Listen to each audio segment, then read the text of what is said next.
আমি খুব লজ্জা পেয়েছি, আজকাল রাজাকাররা নিজেদেরকে মুক্তিযোদ্ধা পরিচয় দিতে শুরু করেছে।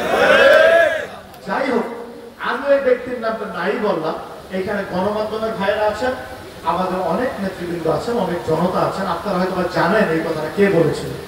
আমি সেদিকে যেতে চাচ্ছি না, বা আমি মনে করিয়ে দিতে চাই, শোনেন, রাজাকারি করে, দেশের সাথে বেইমানি করে, দেশের মানুষের সাথে বেইমানি করে, জাতির সাথে বেইমানি করে মুক্তিযোদ্ধা সাজবেন, এটা কিন্তু হবে না। মুক্তিযোদ্ধা সেজে আবার দেশের সর্বনাশ করবেন, সেটা কিন্তু হবে না।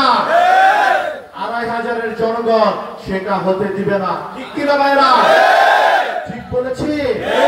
হতে দিবেন সেটা? দেশের মানুষ সবাই একসাথে একযোগে যে আন্দোলন করে ফ্যাসিস্ট হাসিনাকে বিদায় করেছে, আপনারা যদি সেই ফ্যাসিস্ট হাসিনার দূষণদেরকে আপনাদের দায়িত্বশীল পোস্টে বসান, তাহলে আপনাদের ঈমান কোথায়? আপনারা দেশের মানুষকে কি দিবেন?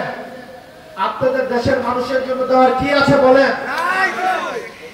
প্লিজ, দেশের মানুষের জন্য ভালো হবে, দেশের জন্য মঙ্গল হবে।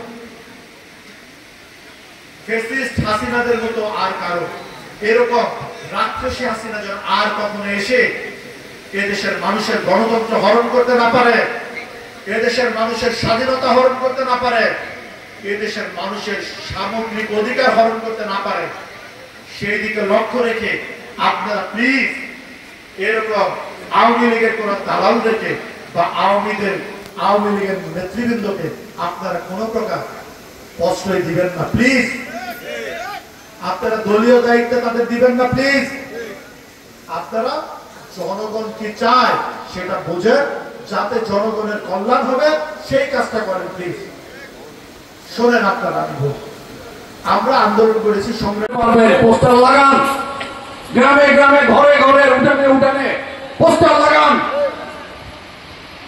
এইটা তফসিলের পরে কিন্তু আর পারবেন না। সুতরাং এখন যা পারবেন সেটা যেহেতু তফসিলের পরে পারবেন না, এখন থেকে যেটা করা সম্ভব, যতদূর করা সম্ভব, নির্বাচনকে ৯০ ভাগ সামনে এগিয়ে নিয়ে রাখেন।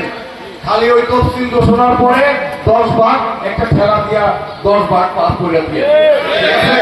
মনে থাকবে ৩১ দফার মধ্যে বলা আছে, এটা ভালো করে পড়বেন, পরে কৃষকের কাছে গিয়ে বলবেন যে এই ৩১ দফা এর মধ্যে কৃষকের কথা বলা আছে, ন্যায্য মূল্যে সার, বীজ, কীটনাশক, উন্নত মানের বীজ এবং উন্নত মানের সেচ ব্যবস্থা, চাষ ব্যবস্থা এবং কৃষকদের পণ্যের মূল্য সঠিকভাবে যেন কৃষকরা পায়।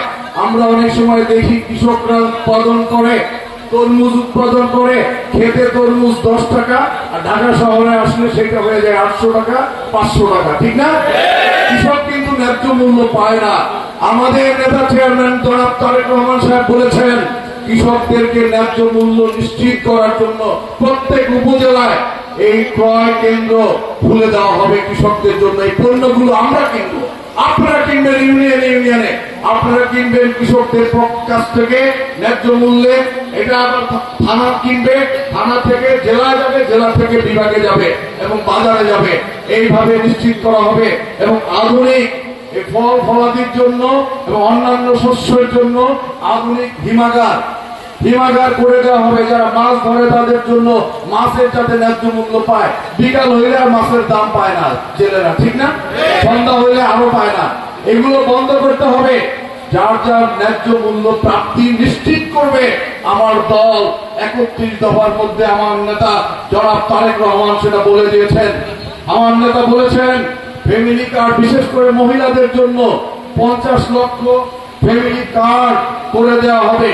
যারা বয়স্ক আছেন, বিধবা আছেন, তারা তো বিধবা ভাতা, বয়স্ক ভাতা পানি, কিন্তু সেটা অত্যন্ত অল্প।